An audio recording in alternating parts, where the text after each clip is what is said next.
with me, Yalda Hakim.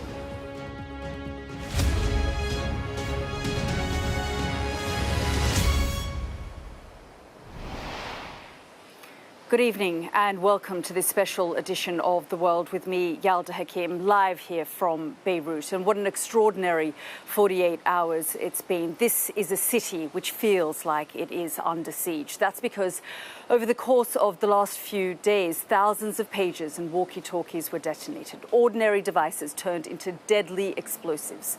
So far, 37 people have died. Many others have life-changing injuries.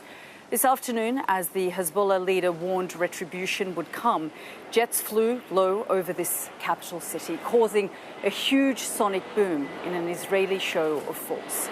Hassan Nasrallah insisted that no matter what happened next, his organization would not end its support for the people of Gaza. But not everybody here supports Hezbollah. In a moment, I'll be joined by an independent MP, but let's get started with tonight's first report from our special correspondent, Alex Crawford. The cafes were crowded in South Beirut to gauge the mood of the Hezbollah leader, who was giving an unscheduled speech after 2 days of deadly explosions across Lebanon. The leader's speeches typically attract hundreds of supporters in public gatherings. Not this time, perhaps considered too much of a security risk now. He broadcasts remotely from a secret location for the same reason. The enemy crossed in this operation all the rules, laws and red lines. They didn't care about anything at all, not morally, humanely or legally. Mid-speech, Israeli jets flew over the capital, causing loud sonic booms. This happens often now, but few saw the timing as coincidental, and most Lebanese see this as a show of force during an especially anxious time. Soldiers are now positioned outside the main hospitals, which are still crowded with casualties and worried relatives and friends. And doctors are concerned about how they'll cope if there are more emergencies. So how prepared are you right now? We are actually very prepared in terms of, restocking our supplies, in terms of having our personnel all in alert and available to us. But, if a war starts, there is no enough preparedness that anybody can have. It's going to break the back of every single person and every single institution, and we're not different. Surgeons have flown in from abroad to help, including 2 from Britain, one who spent months in Gaza treating the war wounded. The idea of booby-trapping a pager. And yesterday we were taking out pieces of screws and springs from people's eyes, from their hands, from their faces. Is a kind of diabolical idea. Some of the injured, including children, have been transferred to Iran, Hezbollah's strongest ally in the region. Pictures from the Iranian news agency showed the head of the Revolutionary Guards visiting them. He's promised a crushing response from the so-called Axis of Resistance against Israel. The explosion of so many pagers and handheld radios in public places has raised considerable alarm about a further dangerous escalation, with Britain's Foreign Secretary again warning British nationals to leave Lebanon whilst commercial options remain. The powerful fighting group designated a terror outfit by the UK and US is still burying its dead. Its fervent supporters view those killed as heroes, and they're laid to rest in a martyr's graveyard. The last few days have been the deadliest for Hezbollah since October the 7th, with dozens killed and hundreds of their fighters and supporters potentially maimed, as well as their communication network, all but seriously compromised. It's hard to see this as anything other than a complete disaster for the fighting group. It's almost inconceivable that they won't hit back. Hezbollah loyalists are convinced there'll be a strong response and refuse to contemplate failure. We're not worried, she told me. Just sad our men weren't killed on the front lines, but killed instead in shops. She went on, whoever sees children losing their eyes is going to be sad, but soon you'll witness our revenge and victory. The cross-border attacks from Hezbollah and Israel have ratcheted up in the last few days, as Israeli officials announced a new phase of the war to return its residents to the north. In several visits to the border, we've seen communities on both sides emptied and destroyed. The Hezbollah leader has warned the Israelis they won't let them return. No killings, no assassinations, no all-out war can return residents to the border, Hezbollah has said. And that seems to signal there'll be no let-up in the deaths and devastation. And Alex is here with us now. Alex, what a 48 hours it's been. I mean, you've been coming and going and covering this story for almost a year now, since virtually October 8, right across this region. Let's talk through today, though, because Hassan Nasrallah spoke. He gives these sermons. This one felt slightly different. I thought this was different on quite a few levels. One, it was quite revealing in how he was willing to accept that the Israeli had a big technological advantage over them. I mean, I've listened to quite a few of his speeches now. I've been at these gatherings. They're usually huge turnouts, public gatherings, open air, lots of people turning up, lots of flag waving, lots of chanting and cheering. None of that today. Probably because, although they haven't publicly admitted it, because of the security risk, because large gatherings are becoming very vulnerable for Hezbollah. But during the speech, which was defiant, it was still quite defiant, and that is in itself quite surprising when you look at the outfit, which has been so seriously compromised over the last 2 days, 3 days or so. But it was also an admittance of vulnerability. You know, he spent a lot of these speeches saying, we've got enough fighters, we've got 100,000 fighters. You guys that want to come and join us, we don't need you. We can do this on our own. We can take on Israel on our own. This was very different, I think. He called what they'd done a terrorist act. He blamed Israel, although they haven't admitted or denied it. But he said it was a heinous crime. He highlighted the fact that civilians were involved and civilians had been targeted, that a lot of these attacks had been in public places, and he thought that was basically a declaration of war, in his words. All of that, I think, put together shows a little bit how exposed and vulnerable the outfit is feeling right now.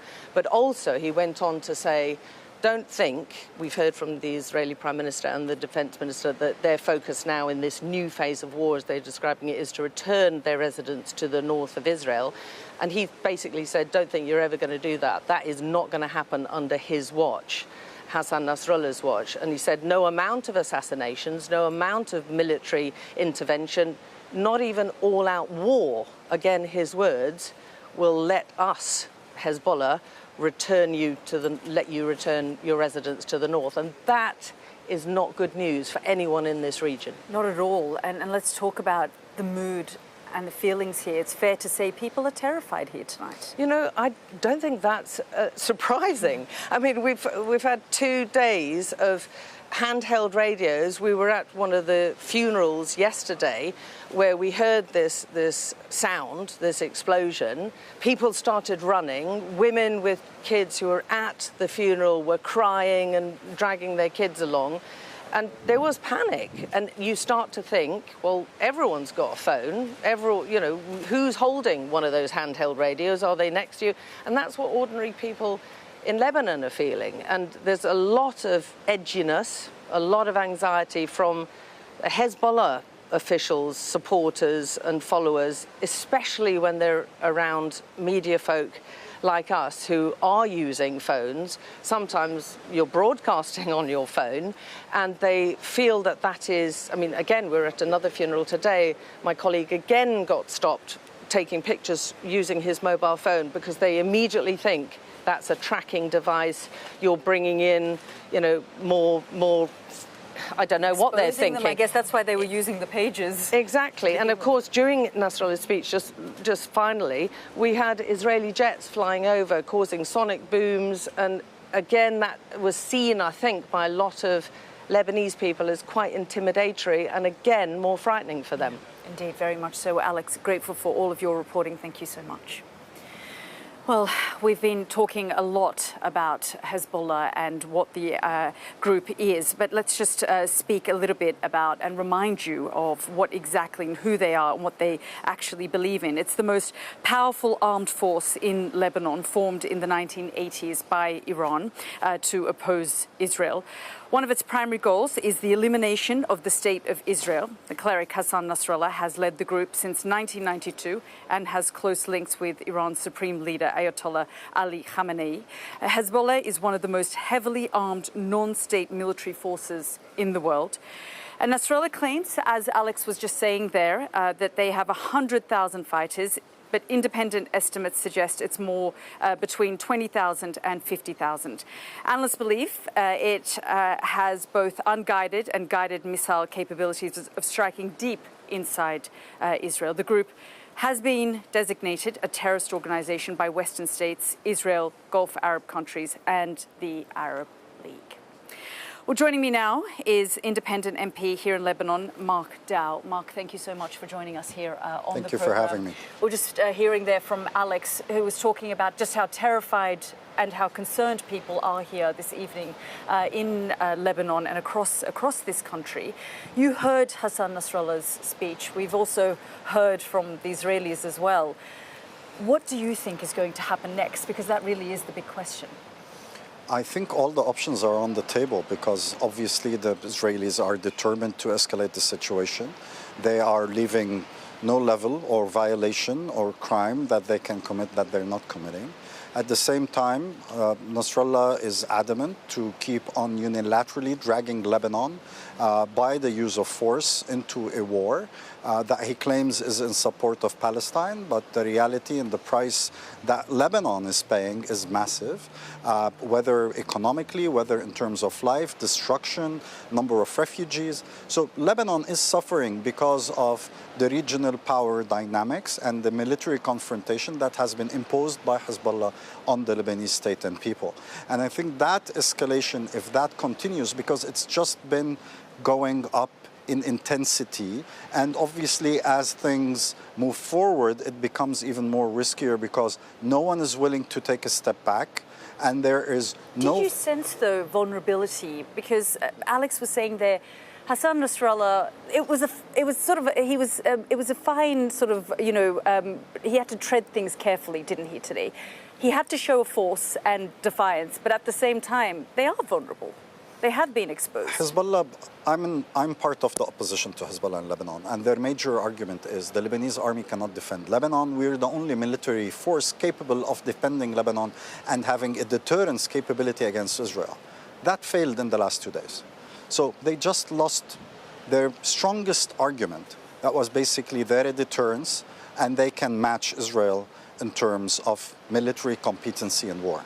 And I think that is what's leaving Lebanon now exposed, because the Israelis are going to feel overconfident, and Hezbollah has to compensate the damaged image that they have of them winning a war in 2006 or being able to stand their ground for 11 months at the expense of Lebanon as well.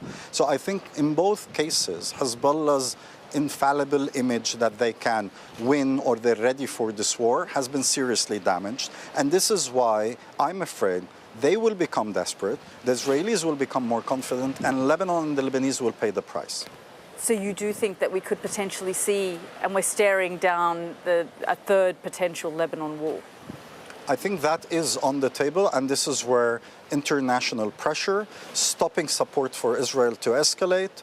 Obviously, there's a lot of pressure, Iran not retaliating to the Ismail Haniyeh assassination, even the assassination of the army chief of Hezbollah a month back, Fuad Shukr.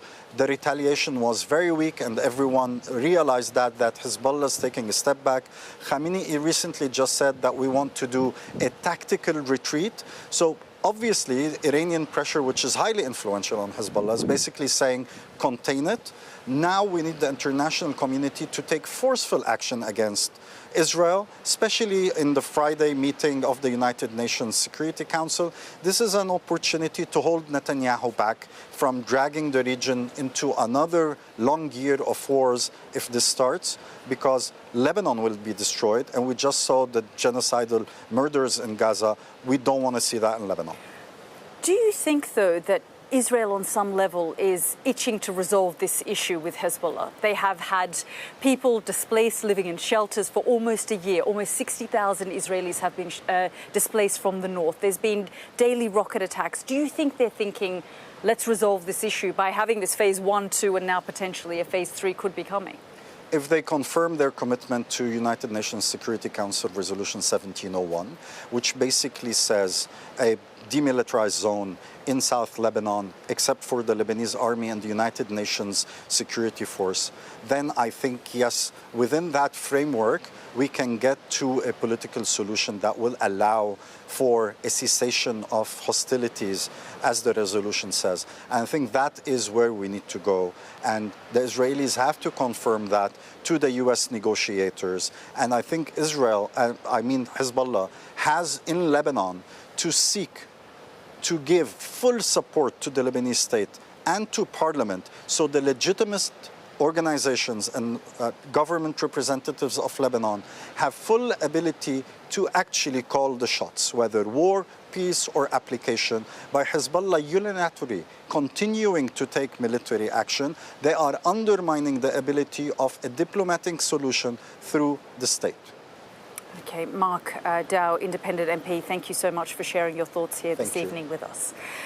Well, as Mark Dow was saying there, a lot of concern from the international community about the escalating tensions here in the region. We've just got some breaking news that's just come in the last few minutes. The British Foreign Secretary David Lammy has called for an immediate ceasefire between Israel and Hezbollah. It comes following the tensions of the last 48 hours, frankly, the tensions of the last 11 months. But there is now growing international pressure for there to be a de-escalation, and David Lammy, the Foreign Secretary, has called for a ceasefire between the two sides. Now, whether we see that take place is yet to be seen. There is a lot of concern here in Lebanon. People are fearful, they're terrified, and they're panicking about what could be coming. Well, Hezbollah continued to strike what it called military targets in northern Israel today, and Israel continued to attack what's being described as terrorist infrastructure. It's a back and forth exchange, which, as I was saying, has happened almost daily since October the 7th, as our Alistair Bunkle explains from Jerusalem. Israel says it is entering a new phase in the war. Extra troops and equipment have been moved from Gaza towards the Lebanese border, and today the IDF Chief of Staff approved battle plans for the northern front. Israel has been striking Hezbollah targets in Lebanon throughout the day, part of a daily tempo that has been going on for almost a year, but now with the dark clouds of war hanging over the region. This is a new phase of the war. It bears opportunities, but also significant risks. Hezbollah feels it is being persecuted, and so the sequence of military action will continue. Our goal is to ensure the safe return of Israel's northern communities to their homes. As time goes by, Hezbollah will pay an increasing price. 2 Israeli soldiers were killed by a Hezbollah drone on the northern border earlier today. 8 more were wounded by anti-tank missiles. They were taken to hospital in Haifa. Hezbollah is trying to show that it has not been deterred or significantly weakened by the attacks on their communication devices. Israel is now braced for a significant response and considering more preemptive actions of its own. You have to question whether or not this is strategically wise in terms of what it might do, in terms of just further emboldening Hezbollah's interest in trying to lash back against Israel, including on the international terrorist front, because Hezbollah is a very, very capable organization in terms of launching terrorist attacks outside of the region. One of the big unknowns is what Iran might do. It is yet to retaliate for the killing of the Hamas leader Ismail Haniyeh in July, and could now feel prompted to defend its ally, Hezbollah. The new Iranian president, considered a moderate leader amongst hardliners in Tehran, has called for unity in the Muslim world. 2 to 3 million Israelis are destroying Muslims, women, children, young and old. They bomb mosques and hospitals everywhere, and we're just watching. Israel finds the courage to do so because we are not together. Although Hezbollah has said that it will stop attacking Israel if there is a ceasefire in Gaza, that wouldn't necessarily resolve Israel's underlying issue, the continued presence of Hezbollah on its border. And that is why, as things stand, the prospect of a new Lebanon war feels more a case of when, not if. Alistair Bunkle, Sky News in Jerusalem. And Ali joins us live now from Jerusalem. Ali, in the last 24 hours, we've heard Israel's defense minister say that this is now a new phase in this conflict. We're also now hearing from the IDF that there is a new battle plan. Yeah, that came from the IDF Chief of Staff today when he was visiting Israeli forces on the northern border. I should say that the Israelis have been approving and assessing battle plans quite regularly over the last 12 months. So in a sense, that announcement is nothing new, except, of course, with the context of everything that's going on, it takes on a far stronger meaning. I've been speaking to Israeli military and political officials throughout the day to try and get a sense of where this might be heading. The one thing I would say is they don't necessarily have a consensus on what might happen next, whether Israel might carry out more preemptive strikes or push it further, or whether or not they'll wait for Hezbollah's response and then see where it goes from there. What they do tell me is that there is no single plan, if you like, but they have a number of different scenarios, a number of different options ready, and it will ultimately be the decision of the Prime Minister Benjamin Netanyahu to enact any one of those. And you asked your last guest whether or not he felt that Israel just kind of wanted to get on with it and to effectively try and resolve this issue. The message I'm getting from everybody I speak to here is that Israel has run out of patience now. They've been fighting a long war in Gaza. They have been sustaining daily attacks on their border. Yes, they have been also attacking Lebanon very heavily, but they've been sustaining daily attacks, and they're no longer prepared to let this grind on. Yeah, as you say, quite a tense moment when we're hearing that from the Israeli side. Ali, also bring us up to date on these reports of a assassination plot that was foiled against the Prime Minister, and a man appeared in court today? Yeah, so this was an Israeli Jewish man appearing in court here in Israel, a 72-year-old, a businessman known as Moti Maman. He did a lot of his business in Turkey. He lived for a period of time in Turkey, and he's accused of meeting Iranian officials on a number of occasions, including being smuggled into Iran on at least 2 occasions when they discussed a number of possibilities, including an attempt to assassinate Benjamin Netanyahu and other senior officials, possibly as well the head of the Shin Bet intelligence agency.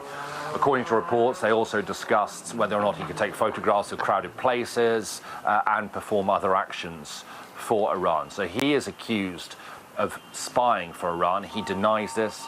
He says he has a long history of acting in the defense of Israel. But what I think it shows, and certainly from an Israeli perspective, what it underlines is that their enemies, like Iran, will try and use various different methods in order to attack them. Indeed. Ali, thank you so much for bringing us up to date there. Well, we've got lots more coming up after the break from here in Beirut, so do stay with us on the program. I'll be speaking to a former Israeli official about whether the explosions we've seen could just be the start of a bigger plan.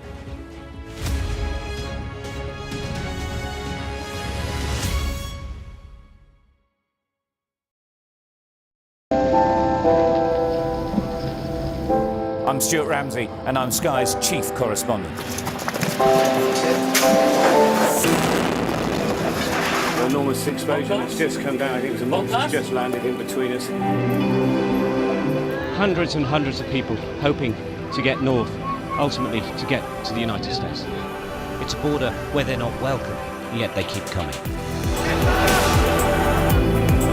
We saw snatch squads going in, grabbing people, taking them out and putting them into trucks, but taking them away. They make about 50 kilos of fentanyl a week. It's incredibly dangerous and toxic stuff. We're seeing an upsurge in deaths.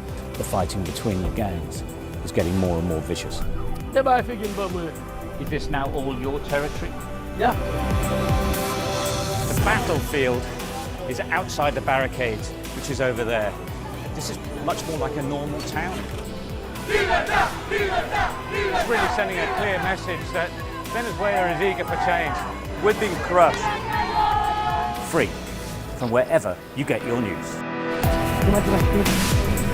We are in the middle of a forest, in a jungle really, and they're attempting to keep these men alive. This is real, hardcore emergency medicine. The information on this could bring down the entire network, not just in Iraq and Syria, but across the world. Sky News, the full story first. Well, hundreds of thousands of people have been using the beast for years to traverse Mexico, but it is really dangerous. Many people have died riding it.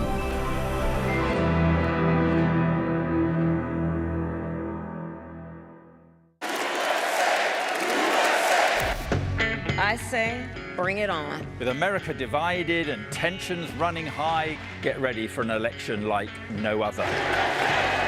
Join our teams as we follow the campaign trail as America decides. We will win, win, win. Get closer to the action this US election with full reaction and analysis. Sky News, the full story first.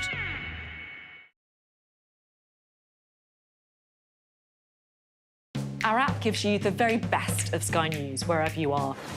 Breaking news, videos and analysis. Evidence of the crisis. Podcasts, watching us live. Live here from Washington. Wherever you get your podcast. All in one place. And all at just the touch of a screen. The Sky News app. Get the full story first.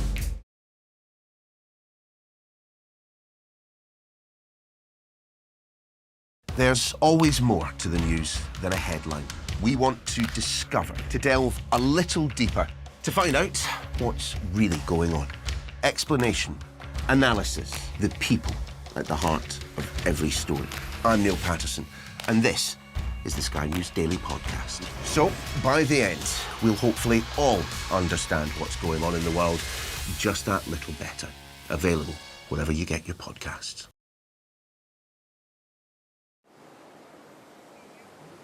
Hello and welcome back to this special edition of The World with me, Yalda Hakim, live here in Beirut. And I haven't been in the city for very long, but you do really get a sense of the anger and frustration here, concern about the events of the last 48 hours. And really the question on everyone's minds, could the explosions that we've seen over the past few days lead to something much, much bigger? Well, to discuss this further, I'm joined now by Yossi Kupawasa, former head of the IDF Research Division.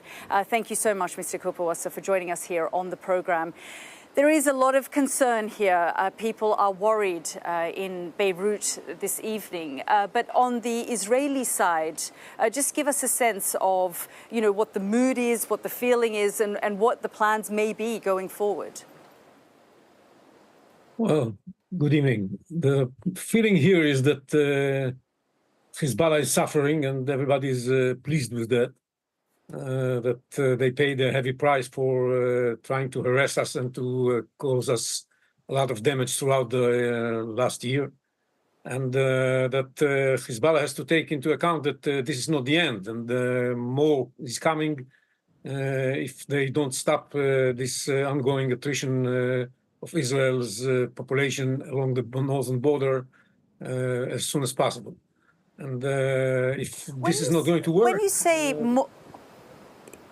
When you say more is coming, it's not going to work. We are yeah, go ahead, please. Sorry.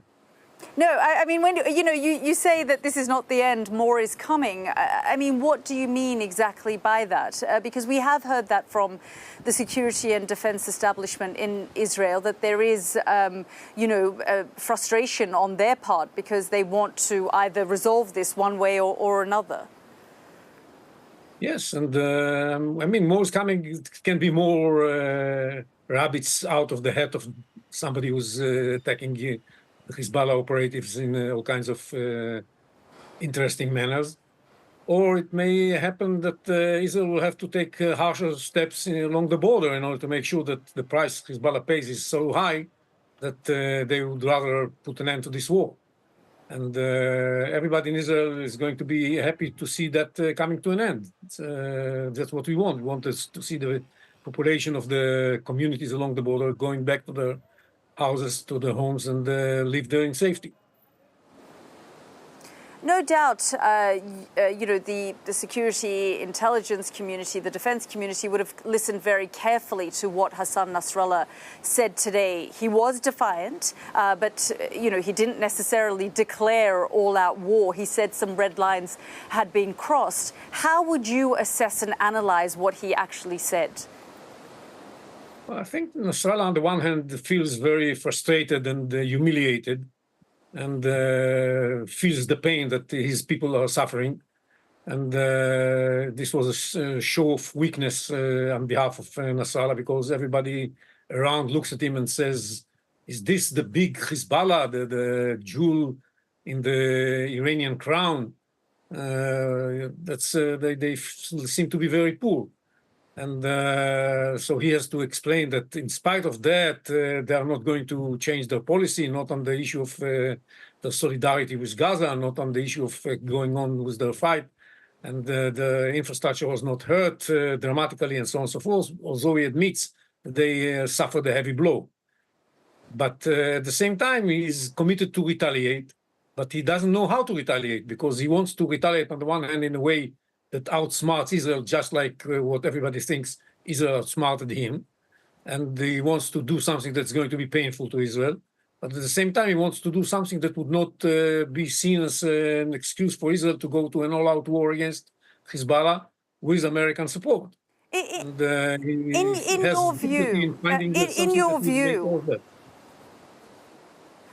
your view, does Israel want Hezbollah to retaliate?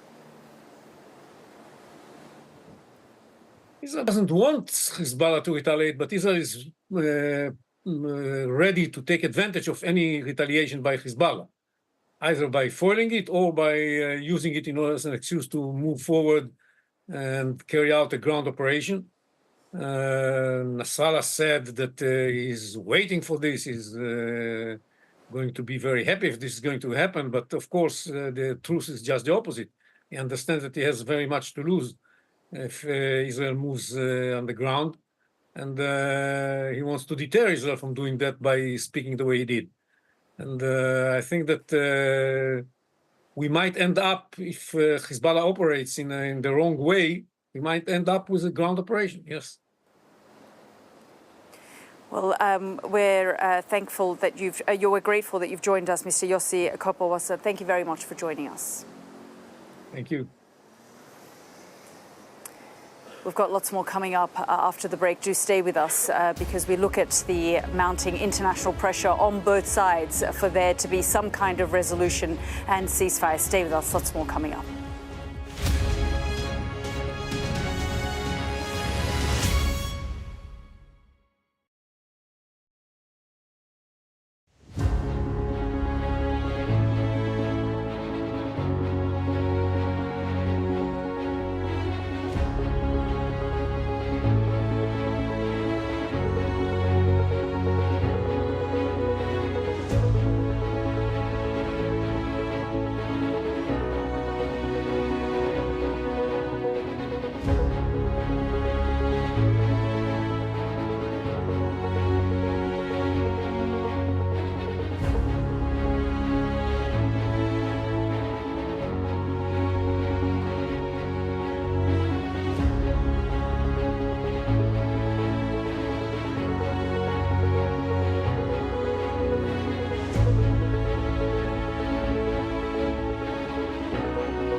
this is what's left of it. Tanks, heavy vehicle. Why only in America? People want their country to work. You want a job in a normal life. Why are these homes empty? I want you to be honest with people. That has happened within minutes. Sky News, the full story first. Free wherever you get your news.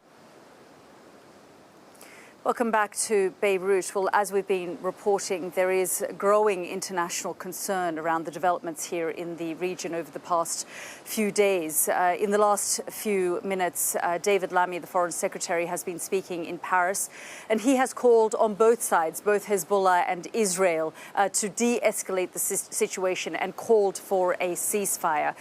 He said that he's very concerned. He also has spoken to the Lebanese Prime Minister and expressed his deep concern over the rising tensions and civilian casualties in Lebanon. So that's David Lammy, the Foreign Secretary, calling for a ceasefire and asking for the situation to be de-escalated.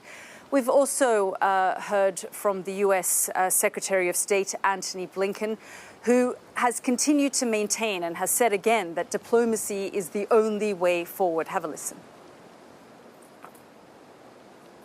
We are all very, very clear that we want to see a negotiated political settlement so that Israelis can return to their homes in northern Israel, and indeed Lebanese can return to their homes. And that's why tonight I'm calling for an immediate ceasefire from both sides so that we can get to that settlement, that political settlement that's required.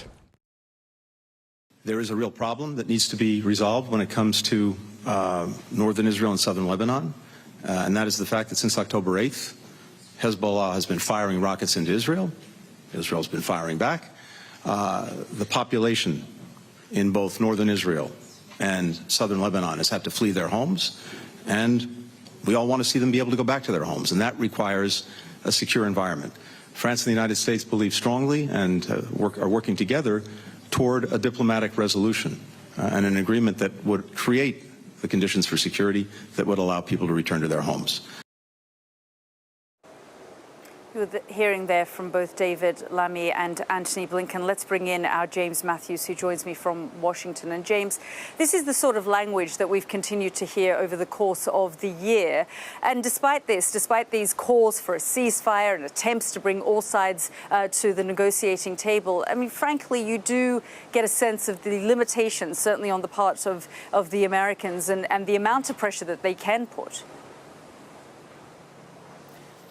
Hi, Yalda. Yeah, America wants to have a consequential role in this, one of control and influence. Its difficulty, of course, is that there's been precious little of either in its Middle East efforts so far, and it's not got any easier over the course of the past 48 hours. The White House has warned against its escalation, yes, but it's a warning that carries a weakness with it. The Biden administration has been intensely engaged in a ceasefire effort so far with regard to Gaza, but of course it's been unsuccessful. To add another front to the conflict militarily is to add another layer of complication diplomatically.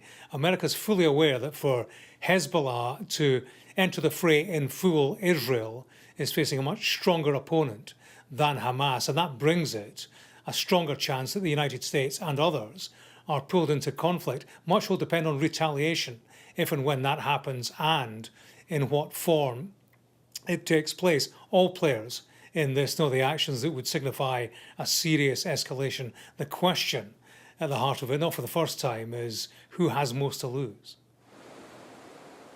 Indeed, very much so. James, thank you very much for joining us on the programme. Well, I'm joined now by Aaron David Miller. He's a former negotiator at the US State Department, advisor and negotiator. Thank you so much for joining us here on the programme. You know, I was speaking to Antony Blinken just last week about the kind of pressure that he can put on, say, the Israeli side. And he said, ultimately, there is only so much that we can do. It will be down to the leaders who will have to take action themselves. Do you think that's good enough, or is this a sign of weakness? You know, I've written talking points for half a dozen secretaries of state of both political parties.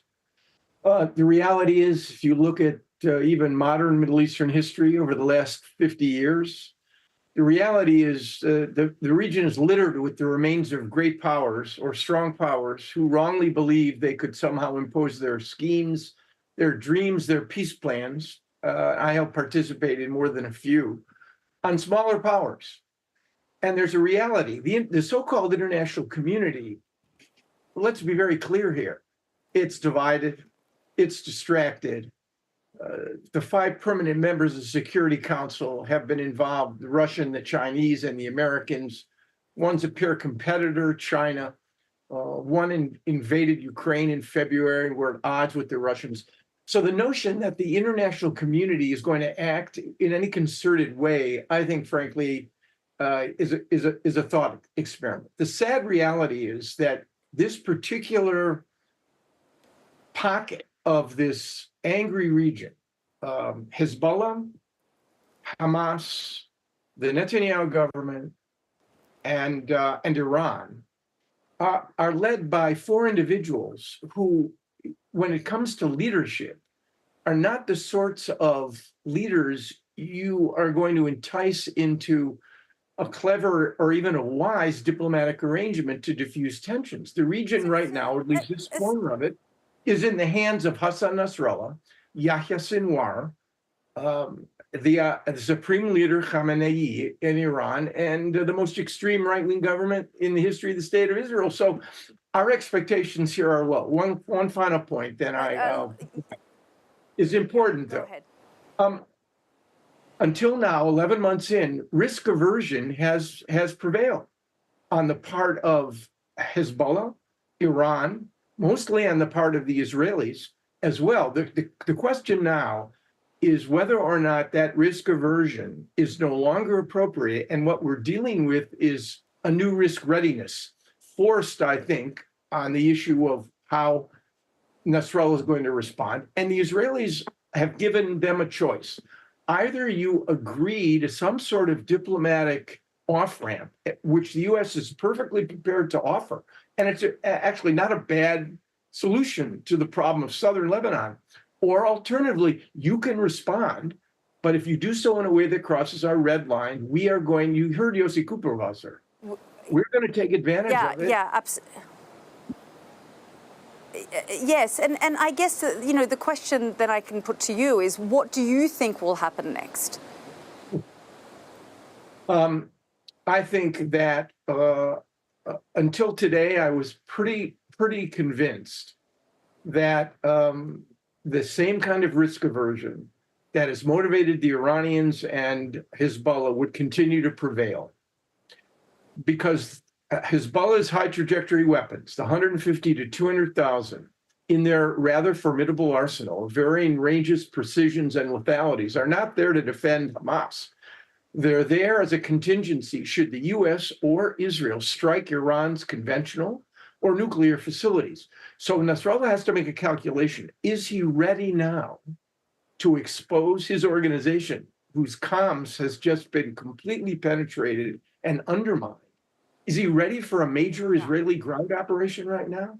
I don't think so. So for the moment, days and weeks, I think we may actually have an opportunity to test the proposition as to whether or not the U.S.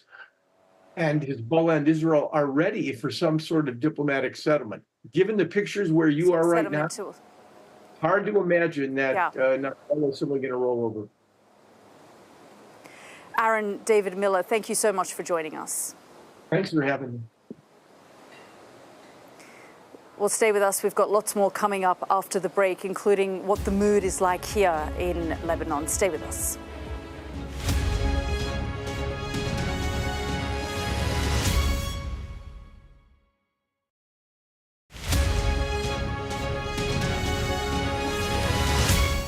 I'm Greg Milam, and I'm Sky's chief North of England correspondent. I've reported from around the world and around the UK. I'm Mark Stone, I'm Sky's US correspondent based here in Washington, D.C. And beyond the United States, from across the world, I report on the biggest stories. I'm Stuart Ramsey, and I'm Sky's chief correspondent. I'm David Blevins, and I'm Sky's senior Ireland correspondent. I remember some of the worst of the violence here. I'm Alex Crawford, and I'm Sky's special correspondent based in Istanbul.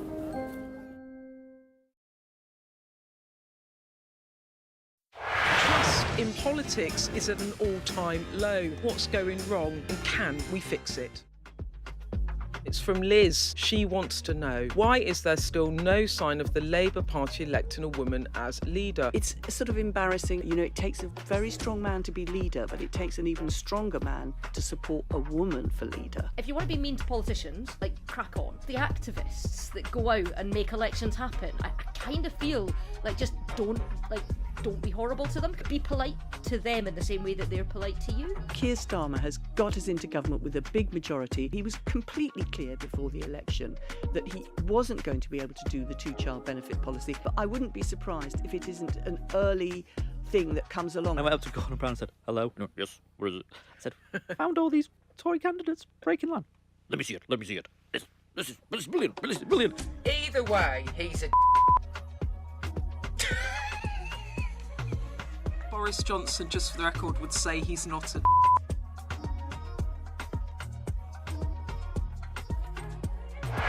Play Sky News. From the Sky News Centre at 7. Now that you're up to date, we can go into a bit more detail. Things can change incredibly quickly. Taken by surprise. Have you ever known a moment like this in British politics before? Yes. Cheers. We'll start with breaking news. Let's get the latest on the ground. So, by the end, we'll hopefully all understand what's going on in the world just that little better.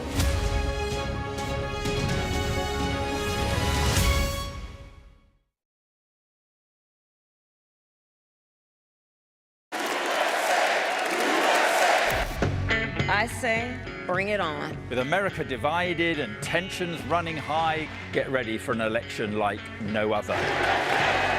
Join our teams as we follow the campaign trail as America decides. We will win, win, win. Get closer to the action this US election with full reaction and analysis.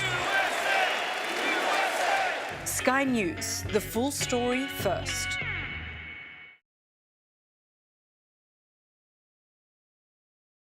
Our app gives you the very best of Sky News wherever you are. Breaking news, videos and analysis. Evidence of the crisis. Podcasts, watching us live. Live here from Washington. Wherever you get your podcast. All in one place. And all at just the touch of a screen. The Sky News app. Get the full story first.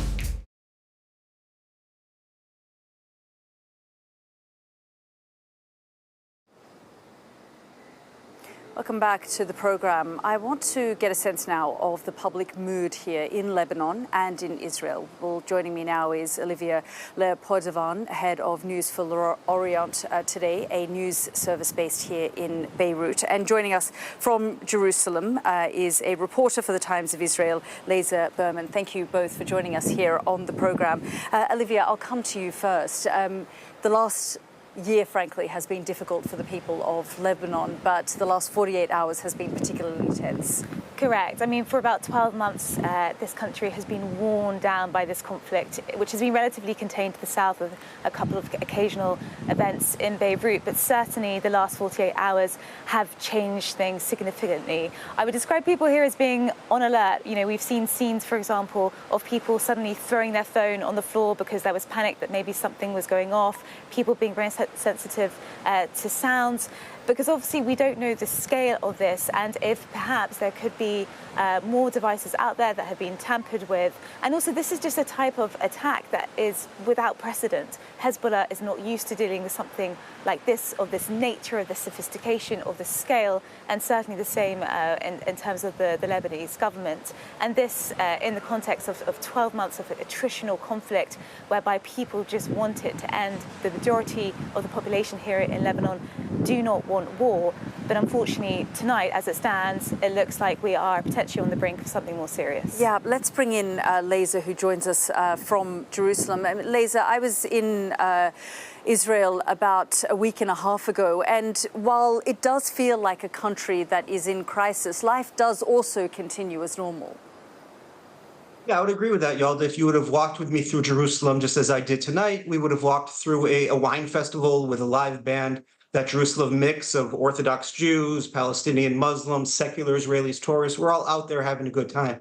But beneath that all, there's definitely a war weariness. You know, we've been in this for 11 plus months. I think the country is certainly not over October 7th. Still can't believe that, with all the military might and the diplomatic capabilities, we're still unable to get children and young women and old men out of the tunnels of Hamas.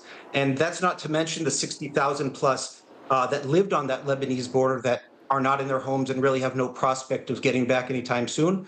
And the fact that the reservists, my reserve soldiers are gearing up, they're packing their bags for their fourth round. That puts strain on families, that puts strain on society. And let's not forget, a couple of weeks ago, there was really that kick to the stomach of the whole country where those 6 young hostages were murdered in cold blood. One of them, Hirsch Goldberg Poland, from my neighborhood. So, I see his parents around. That absolutely is something that society hasn't gotten over yet. And now, of course, we're looking very closely at this escalation in the north. We've been through these kind of scares or these expectations that a war could break out. Let's not forget the April attacks from Iran, the first time we were attacked directly from Iran. So people have been through it. They're living their lives as normally as possible, going to work. We're coming up on the high holidays, but certainly the talk, amongst each other and in the news is the possibility of a much, much more destructive war in the north with Hezbollah.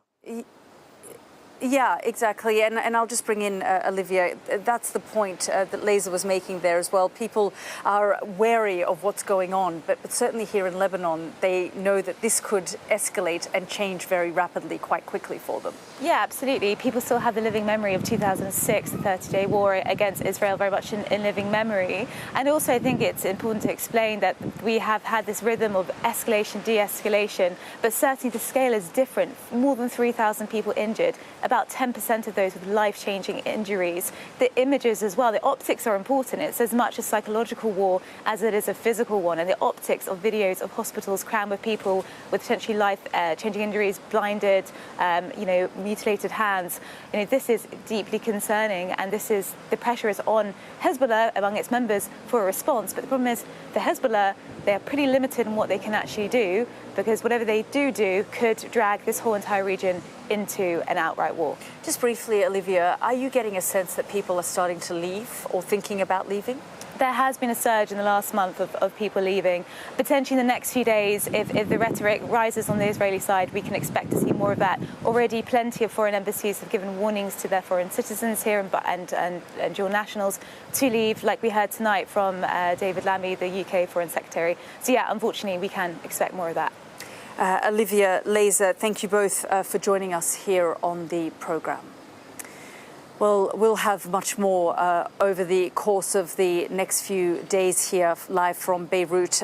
We'll have the programme coming to you here from the region, where we'll get a sense of what's going on. We'll be speaking to people. We'll have reports and analysis from our reporters as well across the region as we watch to see if the situation here escalates further. But for now, from me here in Beirut, good night.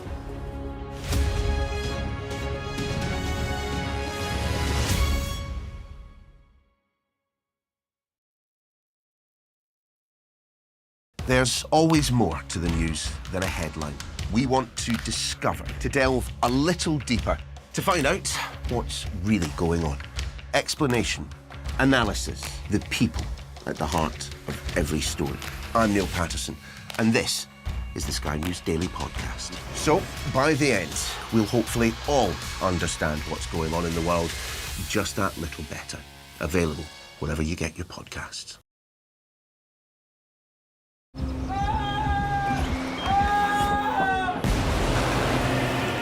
Significant day of this conflict. They keep telling us that they want aid. And this is what's left of it.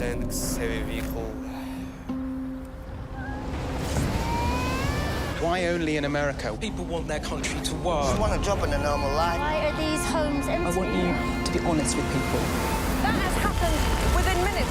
Sky News, the full story first. Free wherever you get your news.